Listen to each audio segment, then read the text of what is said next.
2 Samuel, chapter 1. David learns of Saul's death. It happened after the death of Saul, when David was returned from the slaughter of the Amalekites, and David had stayed 2 days in Ziklag. It happened on the 3rd day that, behold, a man came out of the camp from Saul, with his clothes torn, and earth on his head. And so it was, when he came to David, that he fell to the earth and did obeisance. David said to him, "Where do you come from?"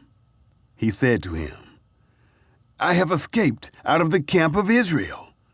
David said to him, "How did it go? Please tell me." He answered, "The people have fled from the battle, and many of the people also have fallen and are dead. And Saul and Jonathan his son are dead also." David said to the young man who told him, "How do you know that Saul and Jonathan his son are dead?" The young man who told him said, "As I happened by chance on Mount Gilboa, behold, Saul was leaning on his spear, and behold, the chariots and the horsemen followed hard after him. When he looked behind him, he saw me and called to me. I answered, 'Here I am.' He said to me, 'Who are you?' I answered him, 'I am an Amalekite.' He said to me, 'Please stand beside me and kill me, for anguish has taken hold of me, because my life is yet whole in me.' So I stood beside him and killed him, because I was sure that he could not live after he had fallen. I took the crown that was on his head and the bracelet that was on his arm, and have brought them here to my lord." Then David took hold on his clothes and tore them, and likewise all the men who were with him. They mourned and wept and fasted until evening, for Saul and for Jonathan his son, and for the people of Yahweh, and for the house of Israel, because they were fallen by the sword. David said to the young man who told him, "Where are you from?" He answered, "I am the son of a foreigner, an Amalekite." David said to him, "How were you not afraid to put forth your hand to destroy Yahweh's anointed?" David called one of the young men and said, "Go near and fall on him." He struck him so that he died. David said to him, "Your blood be on your head, for your mouth has testified against you, saying, 'I have slain Yahweh's anointed.'" David's song for Saul and Jonathan. David lamented with this lamentation over Saul and over Jonathan his son. And he commanded them to teach the children of Judah the song of the bow. Behold, it is written in the book of Jasher. "Your glory, Israel, is slain on your high places. How the mighty have fallen. Don't tell it in Gath. Don't publish it in the streets of Ashkelon, lest the daughters of the Philistines rejoice, lest the daughters of the uncircumcised triumph. You mountains of Gilboa, let there be no dew nor rain on you, neither fields of offerings. For there the shield of the mighty was vilely cast away. The shield of Saul was not anointed with oil. From the blood of the slain, from the fat of the mighty, Jonathan's bow didn't turn back. Saul's sword didn't return empty. Saul and Jonathan were lovely and pleasant in their lives. In their death they were not divided. They were swifter than eagles. They were stronger than lions. You, daughters of Israel, weep over Saul, who clothed you in scarlet delicately, who put ornaments of gold on your clothing. How are the mighty fallen in the midst of the battle! Jonathan is slain on your high places. I am distressed for you, my brother Jonathan. You have been very pleasant to me. Your love to me was wonderful, passing the love of women. How are the mighty fallen, and the weapons of war perished." Chapter 2. David anointed king of Judah. It happened after this, that David inquired of Yahweh, saying, "Shall I go up into any of the cities of Judah?" Yahweh said to him, "Go up." David said, "Where shall I go up?" He said, "To Hebron." So David went up there, and his 2 wives also, Ahinoam the Jezreelitess, and Abigail, the wife of Nabal the Carmelite. David brought up his men who were with him, every man with his household. They lived in the cities of Hebron. The men of Judah came, and there they anointed David king over the house of Judah. They told David, saying, "The men of Jabesh-Gilead were those who buried Saul." David sent messengers to the men of Jabesh-Gilead and said to them, "Blessed are you by Yahweh, that you have shown this kindness to your Lord, even to Saul, and have buried him. Now may Yahweh show loving kindness and truth to you. I also will reward you for this kindness, because you have done this thing. Now therefore, let your hands be strong and be valiant. For Saul your Lord is dead, and also the house of Judah have anointed me king over them." Ishbosheth made king of Israel. Now Abner, the son of Ner, captain of Saul's army, had taken Ishbosheth, the son of Saul, and brought him over to Mahanaim. And he made him king over Gilead, and over the Asherites, and over Jezreel, and over Ephraim, and over Benjamin, and over all Israel. Ishbosheth, Saul's son, was 40 years old when he began to reign over Israel, and he reigned 2 years. But the house of Judah followed David. The time that David was king in Hebron over the house of Judah was 7 years and 6 months. Civil war between Abner and Joab. Abner, the son of Ner, and the servants of Ishbosheth, the son of Saul, went out from Mahanaim to Gibeon. Joab, the son of Zeruiah, and the servants of David went out, and met them by the pool of Gibeon. And they sat down, the one on the one side of the pool, and the other on the other side of the pool. Abner said to Joab, "Please, let the young men arise and play before us." Joab said, "Let them arise." Then they arose and went over by number, 12 for Benjamin, and for Ishbosheth the son of Saul, and 12 of the servants of David. They caught every one his fellow by the head, and thrust his sword in his fellow's side. So they fell down together. Therefore that place was called Helkath-Hazurim, which is in Gibeon. The battle was very severe that day, and Abner was beaten, and the men of Israel, before the servants of David. The 3 sons of Zeruiah were there, Joab, and Abishai, and Asahel. And Asahel was as light of foot as a wild gazelle. Asahel pursued after Abner, and in going he didn't turn to the right hand nor to the left from following Abner. Then Abner looked behind him and said, "Is it you, Asahel?" He answered, "It is I." Abner said to him, "Turn aside to your right hand or to your left, and grab one of the young men and take his armor." But Asahel would not turn aside from following him. Abner said again to Asahel, "Turn aside from following me. Why should I strike you to the ground? How then should I hold up my face to Joab, your brother?" However, he refused to turn aside. Therefore Abner, with the back end of the spear, struck him in the body, so that the spear came out behind him, and he fell down there and died in the same place. It happened that as many as came to the place where Asahel fell down and died stood still. But Joab and Abishai pursued after Abner, And the sun went down when they were come to the hill of Ammah, that lies before Giah, by the way of the wilderness of Gibeon. The children of Benjamin gathered themselves together after Abner, and became one band, and stood on the top of a hill.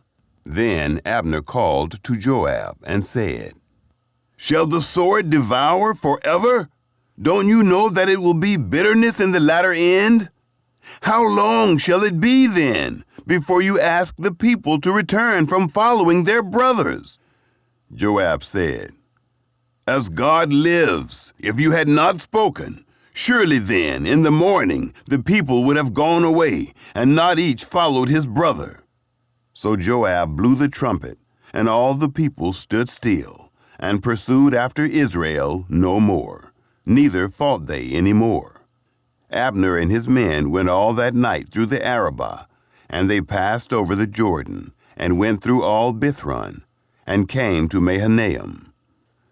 Joab returned from following Abner, and when he had gathered all the people together, there lacked of David's servants 19 men, and Asahel. But the servants of David had struck of Benjamin and of Abner's men, so that 360 men died. They took up Asahel and buried him in the tomb of his father, which was in Bethlehem. Joab and his men went all night, and the day broke on them at Hebron. Chapter 3. The house of David strengthened. Now there was long war between the house of Saul and the house of David. And David grew stronger and stronger, but the house of Saul grew weaker and weaker.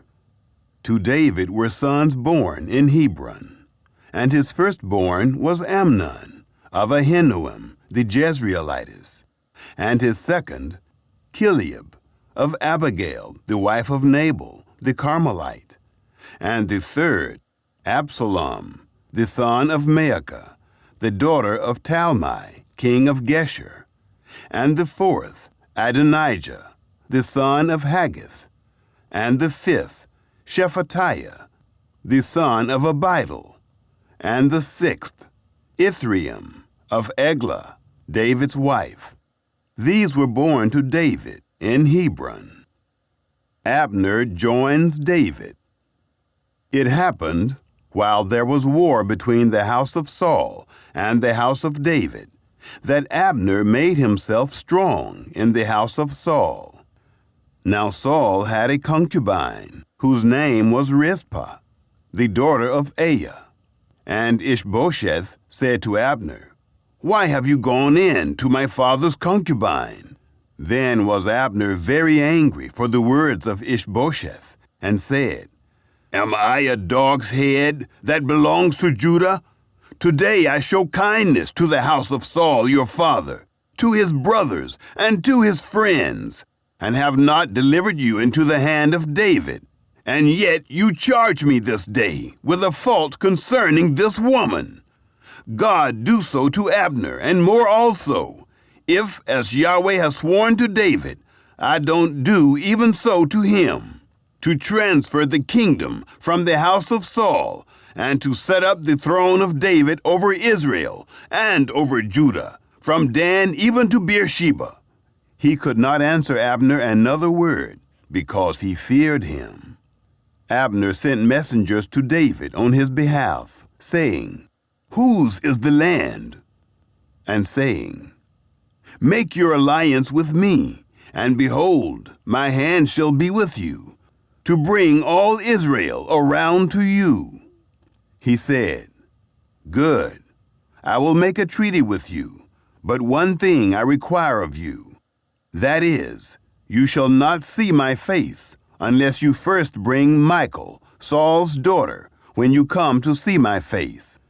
David sent messengers to Ishbosheth, Saul's son, saying, "Deliver me my wife Michal, whom I pledged to be married to me, for 100 foreskins of the Philistines." Ishbosheth sent and took her from her husband, even from Paltiel, the son of Laish. Her husband went with her, weeping as he went, and followed her to Bahurim. Then Abner said to him, "Go, return." And he returned. Abner had communication with the elders of Israel, saying, "In times past, you sought for David to be king over you. Now then, do it. For Yahweh has spoken of David, saying, By the hand of my servant David, I will save my people Israel out of the hand of the Philistines and out of the hand of all their enemies." Abner also spoke in the ears of Benjamin. And Abner went also to speak in the ears of David in Hebron, all that seemed good to Israel, and to the whole house of Benjamin. So Abner came to David to Hebron, and 20 men with him. David made Abner and the men who were with him a feast.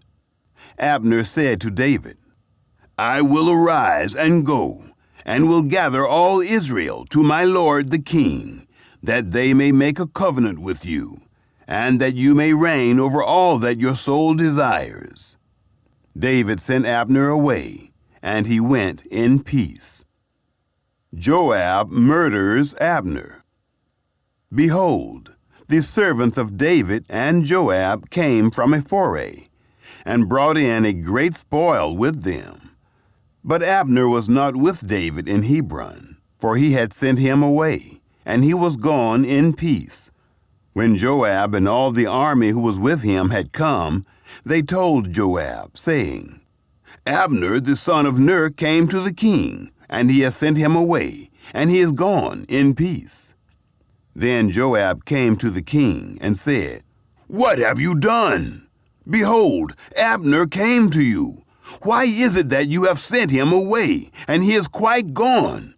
You know Abner the son of Ner, that he came to deceive you, and to know your going out and your coming in, and to know all that you do."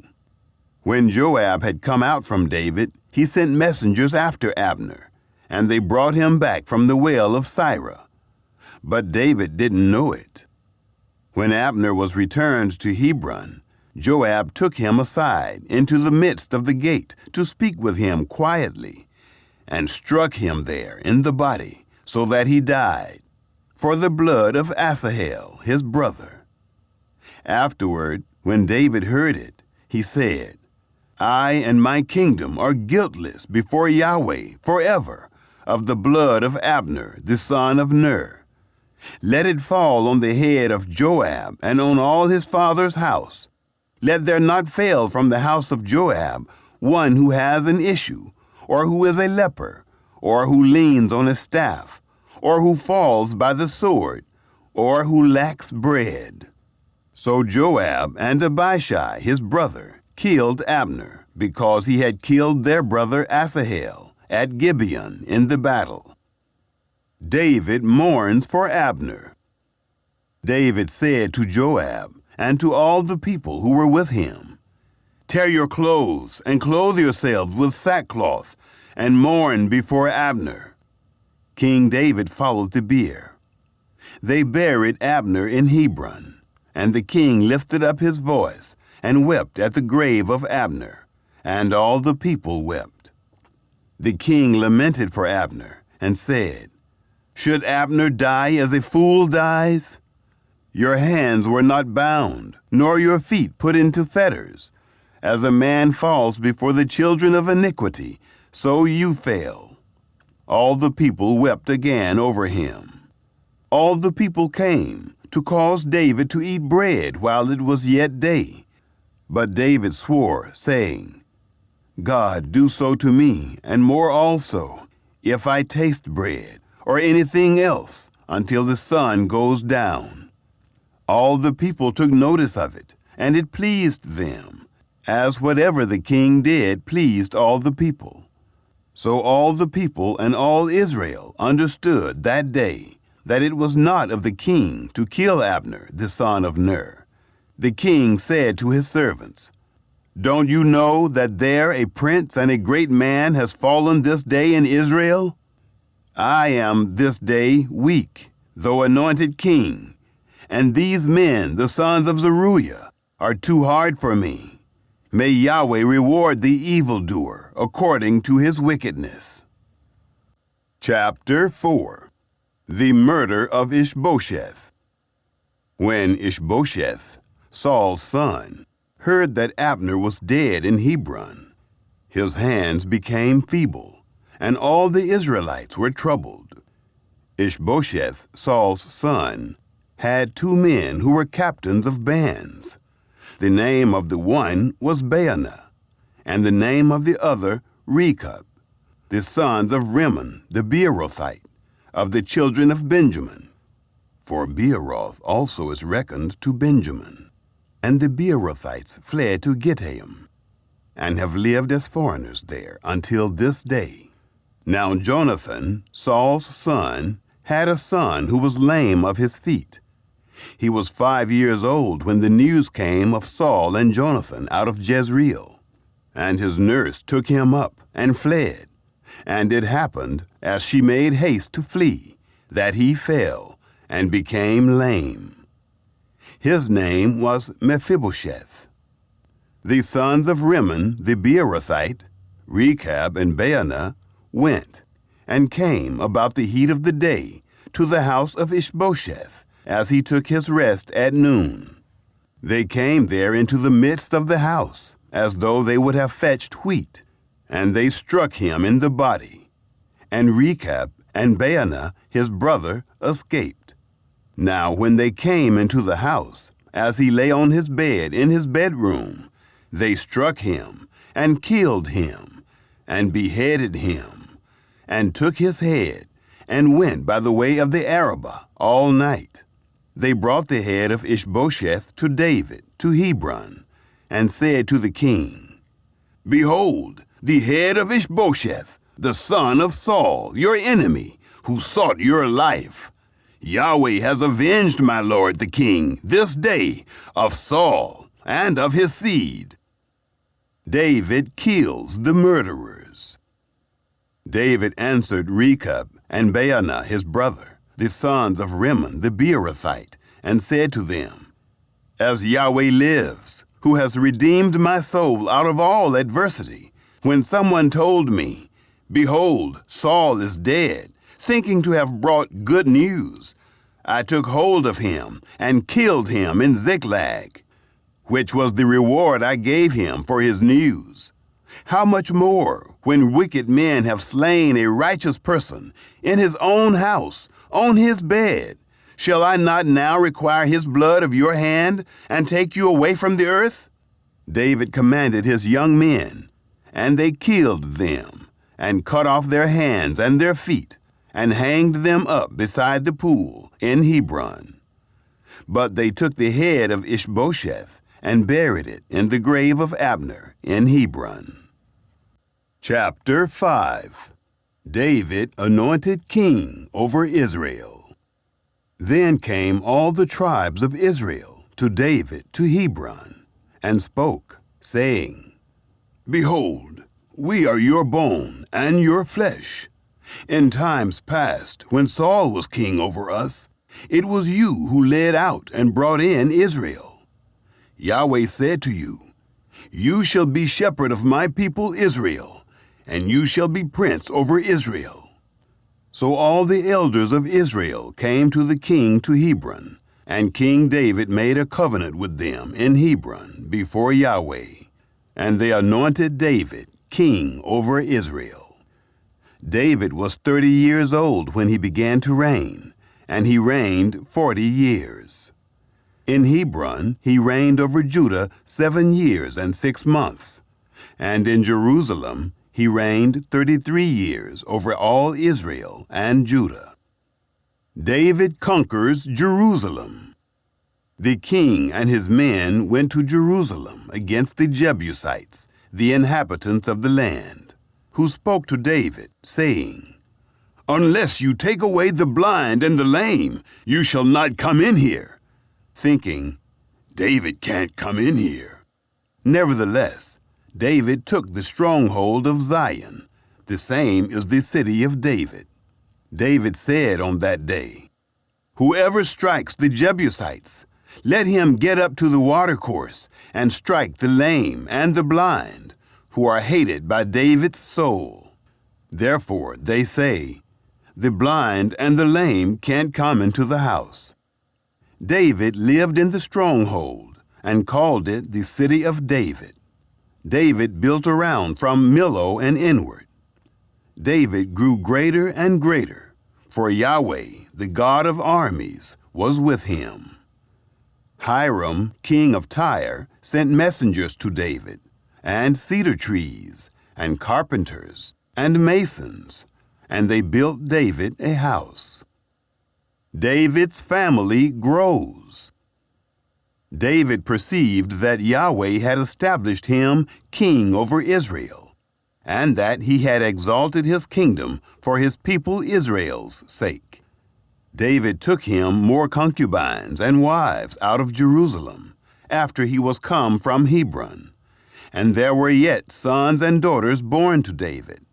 These are the names of those who were born to him in Jerusalem: Shemuah, and Shobab, and Nathan, and Solomon, and Ibhar, and Elishua, and Nepheg, and Japhiah, and Elishama, and Eliada, and Eliphalet. David defeats the Philistines. When the Philistines heard that they had anointed David king over Israel, all the Philistines went up to seek David, and David heard of it, and went down to the stronghold. Now the Philistines had come and spread themselves in the valley of Rephaim. David inquired of Yahweh, saying, "Shall I go up against the Philistines? Will you deliver them into my hand?" Yahweh said to David, "Go up, for I will certainly deliver the Philistines into your hand." David came to Baal Perazim, and David struck them there. And he said, "Yahweh has broken my enemies before me, like the breach of waters." Therefore he called the name of that place Baal Perazim. They left their images there, and David and his men took them away. The Philistines came up yet again, and spread themselves in the valley of Rephaim. When David inquired of Yahweh, he said, "You shall not go up. Circle around behind them, and attack them over against the mulberry trees. It shall be, when you hear the sound of marching in the tops of the mulberry trees, that then you shall stir yourself up, for then Yahweh has gone out before you to strike the army of the Philistines." David did so, as Yahweh commanded him, and struck the Philistines from Geba until you come to Gezer. Chapter 6. David fetches the ark. David again gathered together all the chosen men of Israel, 30,000. David arose and went with all the people who were with him from Baale Judah to bring up from there the ark of God, which is called by the name, even the name of Yahweh of armies, who sits above the cherubim. They set the ark of God on a new cart, and brought it out of the house of Abinadab that was in the hill. And Uzzah and Ahio, the sons of Abinadab, drove the new cart. They brought it out of the house of Abinadab, which was in the hill, with the ark of God, and Ahio went before the ark. Uzzah and the ark. David and all the house of Israel played before Yahweh with all kinds of instruments made of fir wood, and with harps, and with stringed instruments, and with tambourines, and with castanets, and with cymbals. When they came to the threshing floor of Nacon, Uzzah put forth his hand to the ark of God, and took hold of it, for the cattle stumbled. The anger of Yahweh was kindled against Uzzah, and God struck him there for his error, and there he died by the ark of God. David was displeased, because Yahweh had broken forth on Uzzah, and he called that place Perez Uzzah to this day. David was afraid of Yahweh that day, and he said, "How shall the ark of Yahweh come to me?" So David would not move the ark of Yahweh to be with him in the city of David. But David carried it aside into the house of Obed-Edom, the Gittite. The ark of Yahweh remained in the house of Obed-Edom, the Gittite, 3 months, and Yahweh blessed Obed-Edom and all his house. The ark brought to Jerusalem. It was told King David, saying, "Yahweh has blessed the house of Obed-Edom and all that pertains to him, because of the ark of God." David went and brought up the ark of God from the house of Obed-Edom into the city of David with joy. It was so that when those who bore the ark of Yahweh had gone 6 paces, he sacrificed an ox and a fattened calf. David danced before Yahweh with all his might, and David was clothed in a linen ephod. So David and all the house of Israel brought up the ark of Yahweh with shouting and with the sound of the trumpet. Michal's contempt for David. It was so, as the ark of Yahweh came into the city of David, that Michal, the daughter of Saul, looked out at the window and saw King David leaping and dancing before Yahweh, and she despised him in her heart. They brought in the ark of Yahweh and set it in its place, in the midst of the tent that David had pitched for it. And David offered burnt offerings and peace offerings before Yahweh. When David had made an end of offering the burnt offering and the peace offerings, he blessed the people in the name of Yahweh of armies. He dealt among all the people, even among the whole multitude of Israel, both to men and women, to everyone, a cake of bread, and a portion of flesh, and a cake of raisins. So all the people departed, everyone to his house. Then David returned to bless his household. Michal, the daughter of Saul, came out to meet David, and said, "How glorious the king of Israel was today, who uncovered himself today in the eyes of the handmaids of his servants, as one of the vain fellows shamelessly uncovers himself."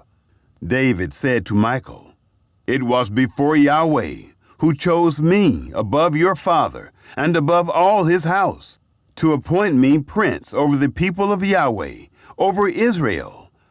Therefore will I celebrate before Yahweh. I will be yet more vile than this, and will be base in my own sight. But of the handmaids of whom you have spoken, they shall honor me."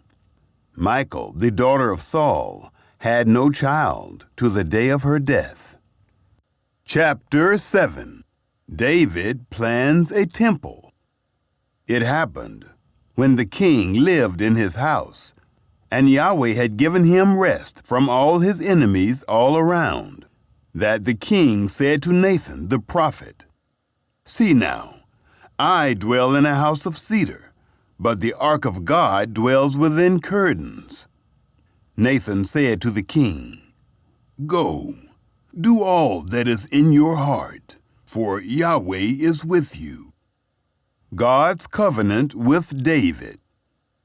It happened the same night that the word of Yahweh came to Nathan, saying, "Go and tell my servant David, thus says Yahweh, shall you build me a house for me to dwell in? For I have not lived in a house since the day that I brought up the children of Israel out of Egypt, even to this day, but have moved around in a tent and in a tabernacle. In all places in which I have walked with all the children of Israel, did I say a word to any of the tribes of Israel, whom I commanded to be shepherd of my people Israel, saying, Why have you not built me a house of cedar? Now therefore, you shall tell my servant David this, Thus says Yahweh of armies, I took you from the sheep pen, from following the sheep, that you should be prince over my people, over Israel. I have been with you wherever you went, and have cut off all your enemies from before you.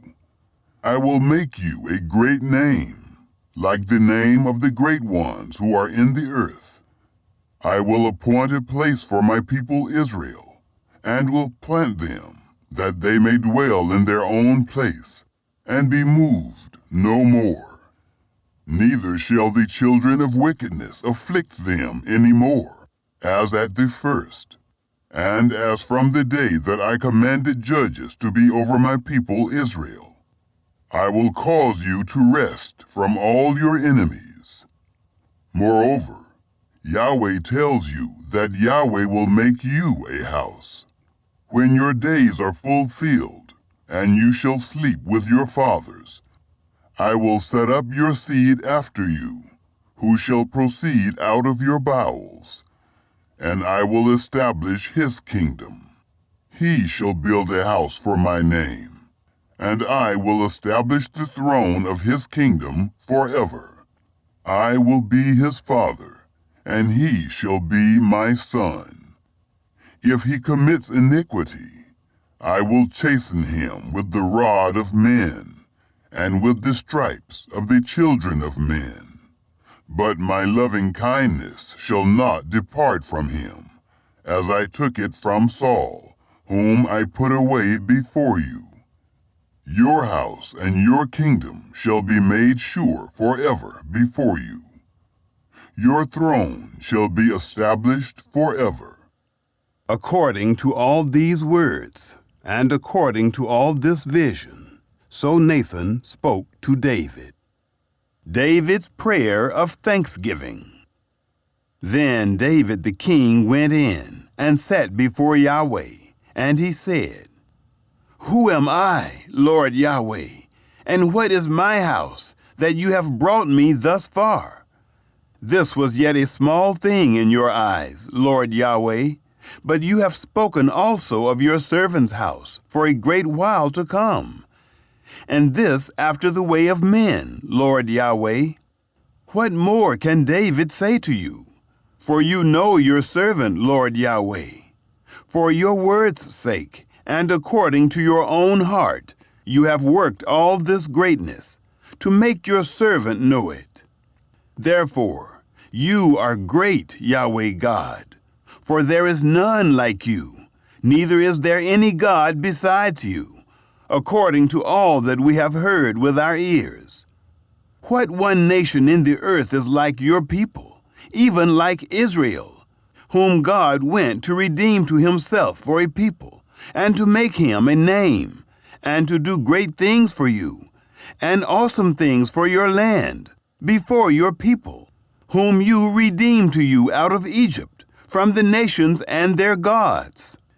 You established for yourself your people Israel, to be a people to you forever, and you, Yahweh, became their God. Now, Yahweh God, the word that you have spoken concerning your servant and concerning his house, confirm it forever, and do as you have spoken.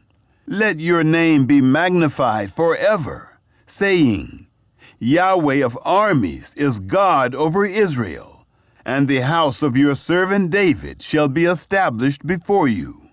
For you, Yahweh of armies, the God of Israel, have revealed to your servant, saying, I will build you a house. Therefore your servant has found in his heart to pray this prayer to you. Now, O Lord Yahweh, you are God, and your words are truth, and you have promised this good thing to your servant. Now, therefore, let it please you to bless the house of your servant, that it may continue forever before you. For you, Lord Yahweh, have spoken it. Let the house of your servant be blessed forever with your blessing. Chapter 8. David's Triumphs. After this it happened that David struck the Philistines and subdued them. And David took the bridle of the mother city out of the hand of the Philistines. He struck Moab and measured them with the line, making them to lie down on the ground, and he measured 2 lines to put to death, and 1 full line to keep alive. The Moabites became servants to David and brought tribute. David struck also Hadadezer, the son of Rehob, king of Zobah, as he went to recover his dominion at the river.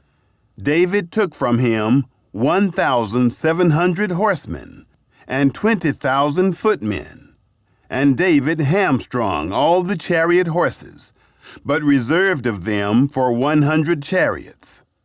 When the Syrians of Damascus came to help Hadadezer, king of Zobah, David struck of the Syrians 22,000 men.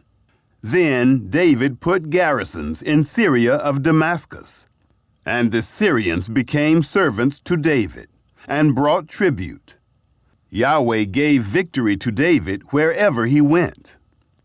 David took the shields of gold that were on the servants of Hadadezer and brought them to Jerusalem. From Betah and from Berothai, cities of Hadadezer, King David took exceeding much brass. When Toi, king of Hamath, heard that David had struck all the army of Hadadezer, then Toi sent Joram, his son, to King David, to greet him and to bless him, because he had fought against Hadadezer and struck him. For Hadadezer had wars with Toi. Joram brought with him vessels of silver, and vessels of gold, and vessels of brass. These also did King David dedicate to Yahweh, with the silver and gold that he dedicated of all the nations which he subdued, of Syria, and of Moab, and of the children of Ammon, and of the Philistines, and of Amalek, and of the spoil of Hadadezer, son of Rehob, king of Zobah. David earned a reputation when he returned from smiting the Syrians in the valley of Salt, even 18,000 men. He put garrisons in Edom. Throughout all Edom put he garrisons, and all the Edomites became servants to David. Yahweh gave victory to David wherever he went. David's officers. David reigned over all Israel, and David executed justice and righteousness to all his people. Joab, the son of Zeruiah, was over the army, and Jehoshaphat, the son of Ahilud, was recorder, and Zadok, the son of Ahitub, and Ahimelech, the son of Abiathar, were priests, and Seraiah was scribe. And Benaiah, the son of Jehoiada, was over the Kerethites and the Pelethites, and David's sons were chief ministers.